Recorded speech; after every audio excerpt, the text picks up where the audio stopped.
Bueno, buenas tardes. Estamos acá con Mónica Kirchner y yo, para este encuentro que, tal como decíamos así, bueno, antes que nada, hola Moni, ¿cómo estamos? Hola, hola a todos, todas. Hola Soto.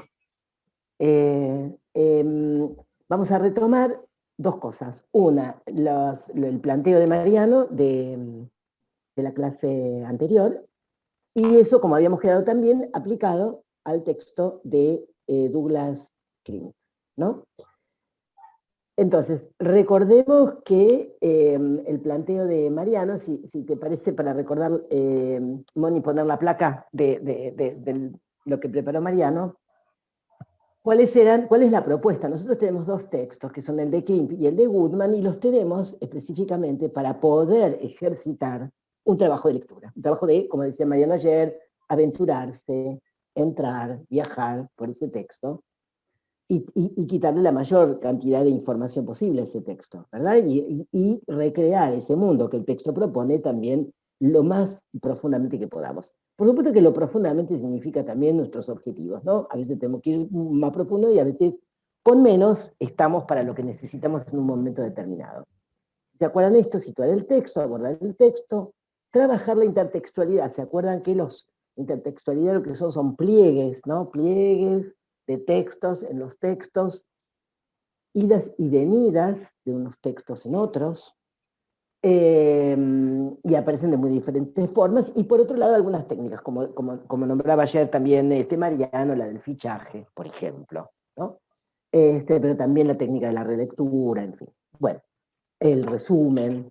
Bueno, entonces tengamos esta placa como para recordar que esto es lo que vamos a poner en práctica con el texto de Klink. Entonces, interesante nosotros tratamos obviamente de elegir dos textos. ¿Se acuerdan que Mariano aclaró también que texto para nosotros es un film, un fragmento de una narrativa televisiva, un texto efectivamente verbal, pero textos verbales hay desde una plaquita que dice médico hasta una gran poesía. Digo, lo verbal finalmente indica un tipo de materialidad y poco más. Este, entonces, la primera cuestión con el texto de Krimp versus, si quieren lo pueden ir pensando así también, el de Goodman, es que tienen emplazamientos distintos. Entonces uno, ¿cómo se llama? Uno pues, el título, ¿no? ¿Cuál es el título del trabajo de Krimp? ¿Tiene una bajada o no tiene una bajada? Y la bajada, ¿me dice o no me dice cosas ya? ¿No? Yo no les voy a decir qué es, porque lo tengo acá y no es mi intención, simplemente es para que ustedes lo hagan, ¿no? Se llama así, en un título, y tiene luego algo que viene muchas veces aclaración. A veces aclara, a veces completa, a veces complementa. A veces se permite una extensión y una descripción que el título no tiene, ¿verdad? Entonces título y bajada del título y subtítulo es interesante, y en este caso yo creo que da, francamente, ancla. Ese puede ser una función, digamos, del subtítulo. Yo me preguntaría que miremos cómo está emplazado, ¿no? Además de título y subtítulo, ¿qué instituciones están jugando en la emergencia de este artículo? ¿No? ¿Cuáles? Y son más de una, claro. Y por otro lado, el objeto en el que está igual, ¿no? Es una revista, es un journal, es un libro, es un catálogo, porque esas cosas. Y cabe la pregunta, también, que me parece interesante, que ustedes pueden hacerla en esta o en cualquiera, pero es interesante cuando mire el emplazamiento, y sobre todo si un texto por un lado ya es una traducción y además estuvo o se publicó en algún otro lugar, etcétera. Sí, cabe la pregunta esta, ¿cambia? Es decir, si yo lo tenía publicado en el journal y ahora lo tengo en un libro, ¿no? ¿Cambió eso con lo que la nueva convivencia textual indica otra cosa, no indica otra cosa, etcétera? Entonces esto también vale la pena preguntárselo. Todos, fíjense que estamos como mirando, ¿se acuerdan que ayer yo les decía lo de esta suerte de ambiente, ¿no? Ambiente en el que vive ese texto. Entonces, de alguna manera, sus vecinos, digamos, los otros textos con los que están los otros autores, porque los autores vienen no solamente porque son otros autores que conviven con el propio, por ejemplo, sino que viene con otros títulos, y eso ya crea una situación sobre lo que vamos a leer diferente. Entonces, cabe la pregunta, entonces, ¿este emplazamiento le da algo, ¿no? ¿Ya le va dando algo al texto? Don Soto, Va uno podría decir una suerte sí. de esa nueva curaduría, suponiendo el caso de un texto que tenía un emplazamiento original y es republicado en otro espacio, es objeto de otra curaduría, de otra mirada, de otra lectura, necesariamente, que combina y hace convivir de una determinada manera y para una cierta argumentación, uno podría decir, esa nueva combinatoria. No seguramente no argumentan lo mismo, si no reeditaríamos el libro. ¿No? En esa nueva combinatoria, tal vez se ponen en clave otros aspectos de una argumentación que originalmente no necesariamente estaba acentuada, una argumentación que entra tal vez en polémica, ¿no? Digo, podría ser. Efectivamente. Sí, inclusive en esta vuelta, porque bueno, uno revisa estos materiales a pesar de que los haya dado, este aspecto que está señalando Mónica, bueno, emplazado acá, ¿dialoga o discute con los otros, no? Hasta con la institución que lo está, ¿no? La está poniendo el tren o la está hackeando, ¿no? Bueno, en fin. Y en los reemplazamientos, ¿no? Bueno, eso preguntas esas, ¿no? Sí, en relación con este artículo en particular y con su publicación y republicación, me parece que tienen que prestarle atención a como dos eventos. Podemos ir como en cascada, digamos, del presente al pasado. La primera es qué evento es el que hace que se republique, digamos, y el propio texto plantea cuál es el acontecimiento que está generando esta reflexión eh, sobre cierto mundo institucional del arte, ¿no? Entonces, prestenle atención a eso, ¿no? Prestenle atención a estas dos hechos, digamos, o acontecimientos. La otra cosa que me parece interesante es que arranca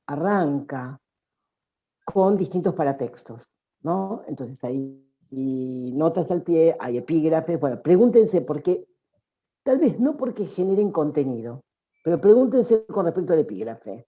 ¿No le da un tono? Pregúntenselo simplemente. ¿No le da un tono? En fin, y después eso, para poder contestar eso, tienen que leer el epígrafe y luego, por supuesto, ponerlo en relación con el desarrollo del propio artículo. Eso me parece que como para situarlo. Se dan cuenta que es ambiente, ¿no? Es ambiente de lo que vamos a leer. Después, algunas cosas que a mí me parece interesante marcar. ¿Se acuerdan que ayer también, perdón, en la clase con Mariano, de lo que hablábamos era de lo esquivo, ¿no? Tiene momentos, Krimp, en que el texto parece, no sabemos a dónde va. Y eso fue un tono del autor. Entonces también hay que pescar ese tono. Que lo va a tener Goodman también. Tiene una modalidad. Uno puede ser una situación relativamente fuerte. Quiero decir algo con respecto a los paratextos. Los paratextos también tienen, nosotros no hemos visto todavía, porque ustedes están comenzando, que es un tono enunciativo. Hay un tono enunciativo que el paratexto puede tener o no, depende de cómo se haya trabajado.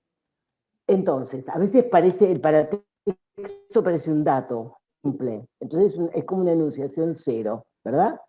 Pero a veces el paratexto dice más cosas, y en ese paratexto que parece sencillo, va un dato enunciativo, es decir, va un dato de humor, distancia, no distancia, cercanía, en fin. Entonces, los paratextos, no siempre el paratexto es óleo 40x40, eso quiero decir, ¿no? A veces el paratexto puede indicar alguna otra cosa del contenido. Bueno, dicho esto, me gustaría marcar algunos momentos. Algunos momentos del... Perdone que yo estoy como pendiente con Mónica por conexión, como ustedes saben, pueden obstaculizar algunos momentos de la exposición. Algunos pares, que son pares a veces son pares de autores, pero que vienen atrás con pares que están trabajando conceptos, oposiciones o contradicciones. Entonces, prestenle atención también porque hay una serie de pares que van secuenciando el texto. Uno es Picasso-Duchamp, ¿no? Ustedes ya van a ver el recorrido, por qué viene Picasso. Picasso está ahí porque fue una muestra en los 70 absolutamente exitosa dentro del MoMA, etc. Y para el autor lo que desata esa muestra exitosa es una serie es como si hubiera levantado el éxito de esa muestra, los mitos más cristalizados del arte, ¿no? El genio, la obra maestra, ¿no? La pura creatividad, toda esa cosa que afortunadamente se fueron superando, están como clavadas y él dice, vuelven, ¿no? Vuelven como fantasmas. Pero lo raro, eso es lo que plantea Krim, vuelven como fantasmas en los 70, cuando en los 20 lo habíamos tenido a Duchamp, ¿no? Entonces, si Duchamp, en lugar de pensar la creatividad, toma de lo existente y con lo existente desplaza, disloca, corre, modifica, esto es como la vuelta a la invención. Entonces, como no habíamos superado aquello y estamos de nuevo otra vez hablando de obras maestras, etcétera, firmas, ¿no? La firma. En fin, entonces ahí hay algo, presten atención. ¿Por qué? Por supuesto, ni Picasso es detestable, ni Duchamp. No, nada, quiero decir, operan como concentraciones, ¿no? Se concentra en la figura de Picasso una serie de discursividad mítica y por oposición la ruptura que sería la de Duchamp. Bueno, esa es una. Otra que tiene, que se monta, digamos, de Picasso y de Duchamp, son las de hacer tomar. Y para hacer tomar, poner otra oposición en la pintura y la fotografía, ¿no? Es como si la pintura hace y la fotografía toma. Toma en el sentido de que tomar, en el sentido de captar, ¿verdad? Entonces, frente a eso, de nuevo, una dicotomía, el problema de la palabra, empiezan a aparecer otras palabras. La del propio director del Departamento de Fotografía del MoMA, Sharkovsky, el de Ansel Adams, que fue además uno de los fundadores del Departamento de Fotografía del MoMA, la defensa de cómo tomar, no, es la defensa de la fotografía en sí misma, la fotografía como lenguaje, la fotografía en la autonomía, que vienen siendo ni más ni menos que valores de lo moderno, ¿no? Entonces, como dice Krim, también ahí yo digo que es el tono de Krim, dice, bueno, si empezamos así y estamos en la fotografía en sí, esto la lleva al museo, ¿no? La encamina derecho, es como una alfombrita roja que termina evidentemente en un... ¿Qué queremos decir con que está encaminada al museo? Estamos encaminada a pensarla como arte. Entonces, fíjense, interesante también lo de ahí empiezan, ustedes lo tienen que ir como leyendo como detenidos, con detenimiento, porque ahí empieza el juego. ¿Por qué empieza un juego un poco, que quiere, esto que yo digo, esquivo? Porque lo que va a plantear Krim es esquivo, ¿no? Porque él dice, en el rastro o en el rasgo o en la gestualidad de la posmodernidad está la putrefacción de la modernidad, o por lo menos en uno de sus caminos. Entonces hay que estar atento en que esto tiene de moderno, pero esto tiene que de moderno ya pasa a posmoderno, pero esto que pasa de posmoderno mata el moderno.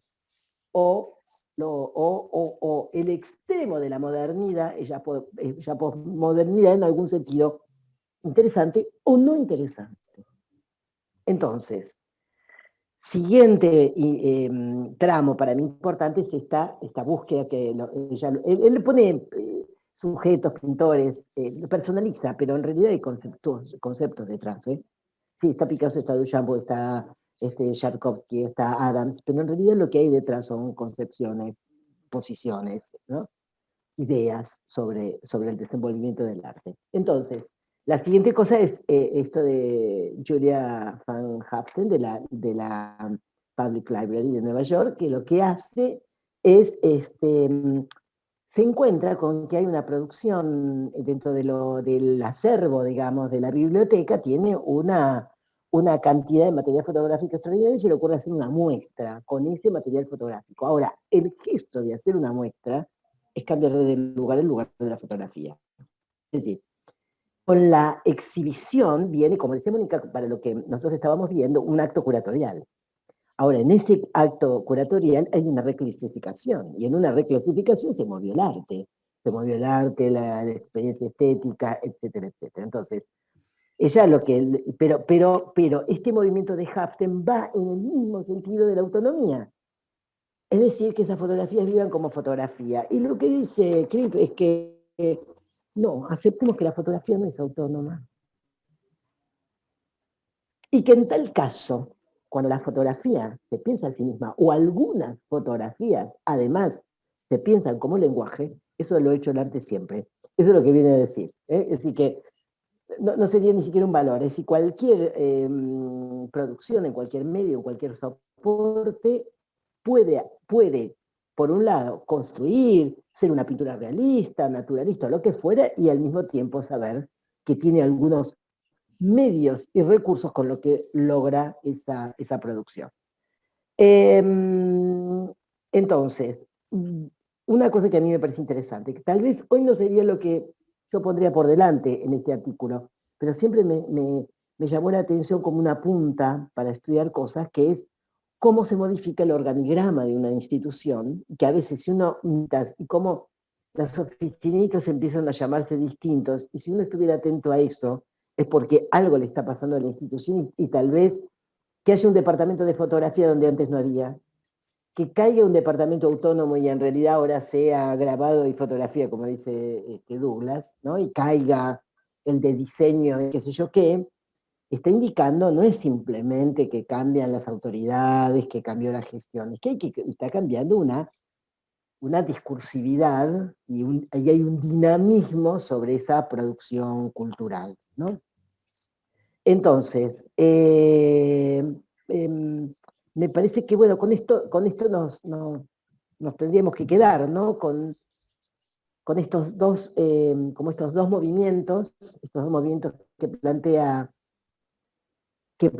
Krimp, que es las acciones nuevas y los movimientos de reacción, y cómo ese movimiento de reacción está siempre y a veces puede ser tan reactivo que puede tomar el protagonismo, no la ruptura, sino justamente la reacción, ¿no? Yo diría esto por ahora. No sé, Moni, si... No, me parece que la lectura que haces es súper interesante. Yo sencillamente recomendaría que no sé cuántos de ustedes estén empapados de alguna de estas discusiones, entonces que todas que para comprender esto que Marita está explicando, que tiene que ver con lo que plantea Krimp en un determinado momento y eso que trasluce el texto de Krimp en relación con una institución como el MoMA, todas esas palabritas que no vamos entendiendo, como por ejemplo, bueno, esta cosa, modernidad, posmodernidad, por ejemplo, no, ni hablar de si no sé quién es Picasso, Duchamp, Ansel Adams o tantos otros que aparecen en el texto. Bueno, esta es la vez en la que, ya lo debe haber dicho Mariano ayer, para seguir con la metáfora temporal de la clase anterior. Sí,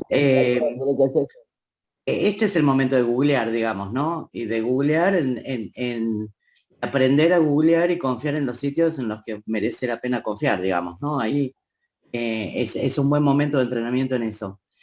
y sencillamente encontrar algunas claves para comprender esos movimientos, ¿no? ¿De qué hablamos cuando hablamos de modernidad? ¿De qué se habla cuando se habla de modernidad o de posmodernidad? ¿Qué implican esos sueños? Digo, porque está además directamente relacionado con esos pares conceptuales del hacer-tomar, las defensas y detracciones del hacer-tomar, ¿no? Y qué se toma y en qué sentido se toma, y qué se hace y en qué sentido se hace.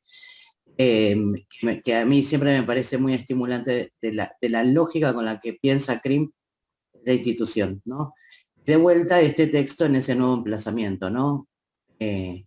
Traerlo cuándo, traerlo para qué, traerlo cómo, y si pueden más o menos googlear el texto original, nosotros dejamos algunas huellas de ese emplazamiento original en los materiales que ustedes tienen colgados en la plataforma, pero tal vez googleando encuentren un poco más y se entretengan solo atendiendo a la dimensión de puesta en página de este nuevo emplazamiento de la obra, del texto de Crimp, ¿no? Tratar de indagar ahí qué significa ese diseño, qué significa esa puesta en página, qué implica lo sucio, que no es un sucio de nuestra copia, sino es un sucio del texto, digamos, ¿no? O lo limpio, o lo foliado, o lo no foliado. Bueno, una serie de juegos que tiene esta nueva aparición del texto. Exactamente. Sí. Digamos,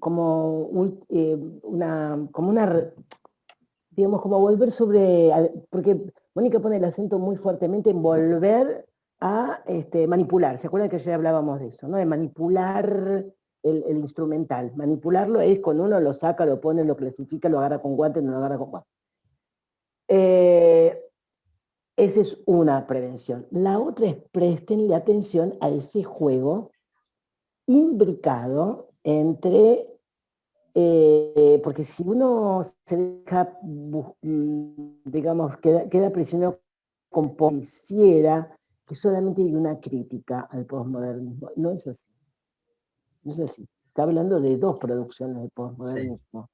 Uno, ¿no? Que es cuando se va de rosca, uno puede decir, cuando se va de rosca o se acentúa demasiado lo moderno, y entonces casi es como, bueno, en algún momento vamos a leer a Metz, donde se rompe o no se puede romper con las costumbres. Y la otra no, la otra es la que rompe categorías, porque lo que yo me olvidé de decir, me gustaría decir, es que la fotografía es esta cosa de que el gusto por lo autónomo, que es un gusto del modernismo, ¿sí? ¿No? De los lenguajes autónomos y que muestren todos sus recursos, es que cuando él dice no es autónoma de por sí, nace con una dependencia, y cuando se la quiere hacer autónoma, la posición de Crimp, uno después se puede pelear, no importa, pero la posición de Crimp es, cuando la queremos hacer, estamos sus conexiones. La autonomía viene con el corte de mundo también, ¿no? Porque si no, para la autonomía parece que uno solamente gana porque los recursos están puestos por delante. Sí, eso es verdad, pero al mismo tiempo lo que hay es un recortar. ¿No? No, nada. Me parece que esa podría ser otra, que la idea de estas cosas es que ustedes tengan una punta. Por ahí ustedes hacen otro tipo de recorrido y siguen otra línea en la lectura, y eso está bien igual, ¿eh? Y esta. Bueno. Monique, ¿vos tenés sí. alguna también? Nos vemos la próxima. Más bien ustedes nos ven a nosotros no los vemos, pero nos ven la próxima. Les recomendamos con estas claves, digamos, y este repaso, volver al texto de Crimp, y antes de ver la siguiente clase, lean el texto de Goodman. De modo que aquello que digamos, de la misma manera que esta, resuena sobre una lectura, y que la relectura siempre, lo dijo seguramente Mariano, ya, la relectura es siempre una lectura nueva, resuenan, iluminan y ofrecen algunas otras cosas, ¿no? No lees siempre igual. Y entonces en la conversación que intentamos reponer de alguna manera, tal vez empiecen a resonar otras claves a partir de esa primera lectura. Y nos vemos entonces en la próxima. Que estén muy bien. Bueno, que sigan bien, hasta luego. Chau, Moni. Chau, Soto.